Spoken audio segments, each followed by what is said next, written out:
Assalamualaikum warahmatullahi wabarakatuh. Kami dari kelompok 3 akan mempresentasikan hasil diskusi kami mengenai sel saraf. Kelompok kami beranggotakan Atika Novelia Adianti, Nurhaliza, Renata Dista, Siti Nurrohmah. Topik outline 1. Sel saraf, 2 bagian-bagian sel saraf, 3 klasifikasi sel saraf, 4 saraf otonom, 5 impuls saraf. 1. Sistem saraf. Sistem saraf merupakan salah satu sistem koordinasi yang bertugas untuk menyampaikan rangsangan dari reseptor untuk dideteksi dan direspon oleh tubuh. Sistem saraf atau SSP terdiri dari otak, sumsum tulang belakang, dan retina. Ada 3 komponen yang harus dimiliki oleh sistem saraf, diantaranya yaitu 1. Reseptor, 2. Pengantar impuls, 3. Efektor. 2. Bagian-bagian sel saraf. 1. Nukleus, berfungsi sebagai pengatur kegiatan sel saraf. 2. Badan sel, berfungsi untuk menerima impuls. 3. Dendrit, berfungsi untuk menerima dan menghantarkan impuls ke badan sel. 4. Akson, berfungsi untuk penerus impuls. 5. Lapisan mielin, berfungsi untuk melindungi neurit dan mencegah impuls bocor. 6. Nodus Ranvier, berfungsi untuk mempercepat transmisi impuls saraf. Berikut ini gambar yang dijelaskan di atas.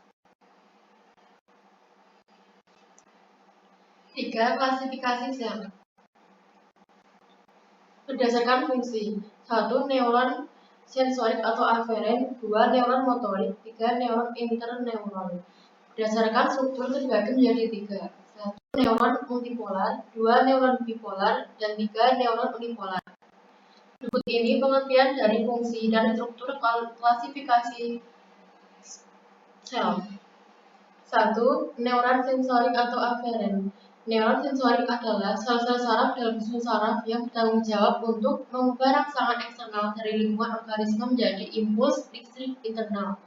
Berfungsi menghantar impuls dari reseptor ke sistem saraf pusat, yaitu otak atau ensefalon dan sumsum tulang belakang atau medula spinalis. 2. Neuron motorik atau efektor. Neuron motorik adalah jenis sel dalam sistem saraf yang secara langsung atau tidak langsung mengontrol kontraksi atau relaksasi otot. Berfungsi mengirim impuls dari sistem saraf pusat ke otot atau kelenjar yang hasilnya berupa tanggapan tubuh terhadap rangsangan. 3. Neuron interneuron.